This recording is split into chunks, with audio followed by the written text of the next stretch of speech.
As I approach, I'm wearing my PPE and the scene appears to be safe. I seem to have only one patient, and he is sitting upright on the couch, so I don't think C-spine immobilization will be necessary. At first glance, this looks like a nature of illness more than a mechanism of injury. ALS has been dispatched, and at this point, I don't think any other additional resources will be necessary.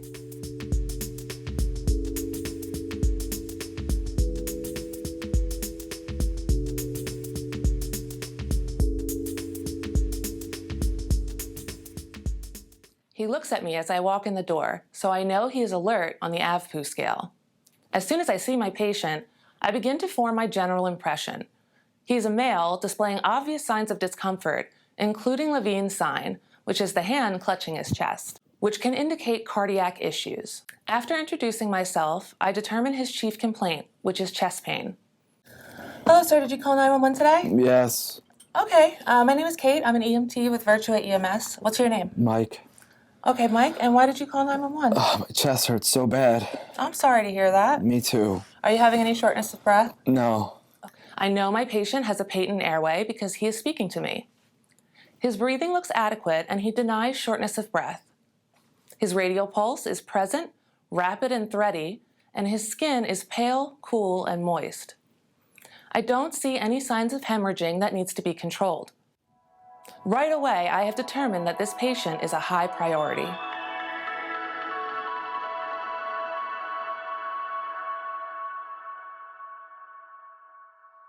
Moving into my history taking, I'll start with sample. His signs and symptoms include tachycardia, pallor, positive Levine sign, and chest pain.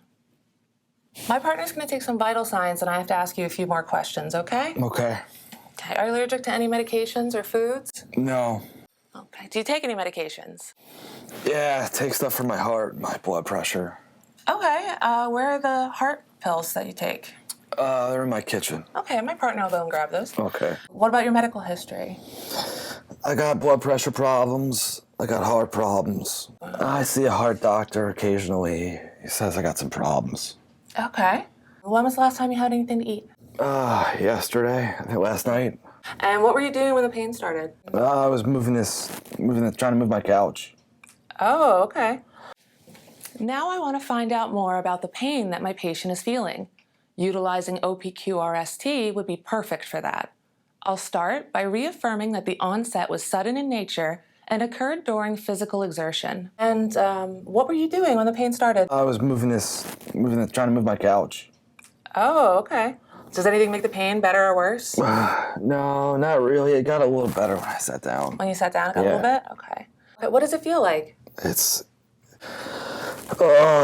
a heaviness. It feels like someone's on my chest. Does it move anywhere other than your chest? Yeah, it kind of goes up here.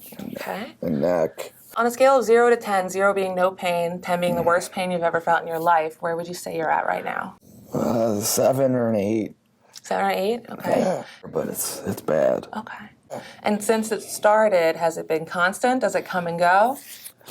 No, it's been pretty constant. And has it been getting better or worse or about the same? It's a little better after sitting down, but not much. Okay. Although Mike's pain is presenting very strongly as cardiac in nature, I still need to cover my bases and try to rule out a musculoskeletal injury or other trauma as the cause of his pain. I'd like to do a physical exam. It's going to involve me touching your chest. Is that okay? You have to. Okay.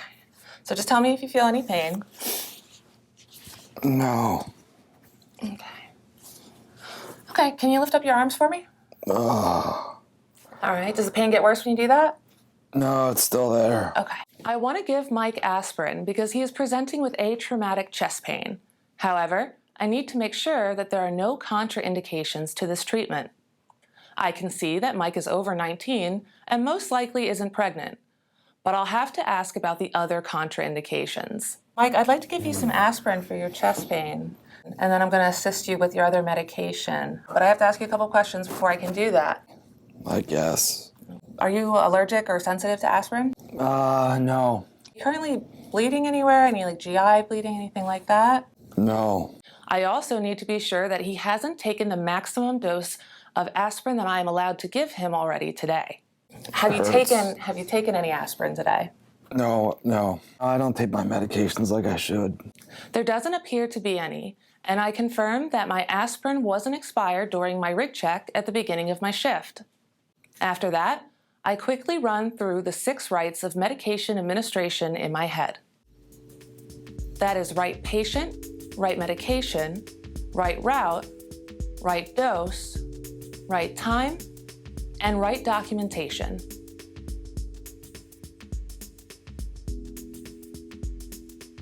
It all checks out. I'm good to give Mike some aspirin. So I'm going to give you these 4 baby aspirin. I just need you to chew them up and swallow, okay? Thank you. Oh, these taste terrible. Aspirin is down, nitro to go. First, I need to verify that there are no contraindications. I know his systolic blood pressure is over 100. I will have to ask him about the other contraindications, including a personal question that can make some men uncomfortable to answer. I'll try to reassure him by explaining the medical reason that I need to ask him about it, and I do so in a non-judgmental tone. I finish by confirming that he hasn't already taken his maximum dose and quickly run through the 6 rights again. Looks like we are good to go. Okay, Mike, so I got the medication you were talking about, and it's actually nitroglycerin, and I'd like to assist you with this. Oh, what is it? Nitroglycerin, it'll help with your chest pain, but I have to ask you a couple questions first. Okay. Have you sustained a head injury recently? I don't think so. Okay. Have you taken any erectile dysfunction medication within the last 72 hours? If you have and you take this, it could cause a dangerous reaction. No. Okay. And I'm just confirming that you haven't taken any of this before we got here. No, I don't take anything, really. Okay, so I'm going to give you one. I'm going to drop it. If you could open your mouth and lift up your tongue and just let it dissolve. Oh, it tastes terrible, too. Yeah, and it might give you a headache.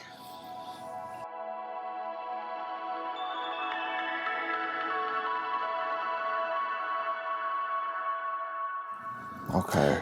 So we have a couple minutes before I can assist you with another tablet. So let's get you on the stretcher and we can start heading to the hospital. Is Virtua Marlton okay? Yeah, they've got good food.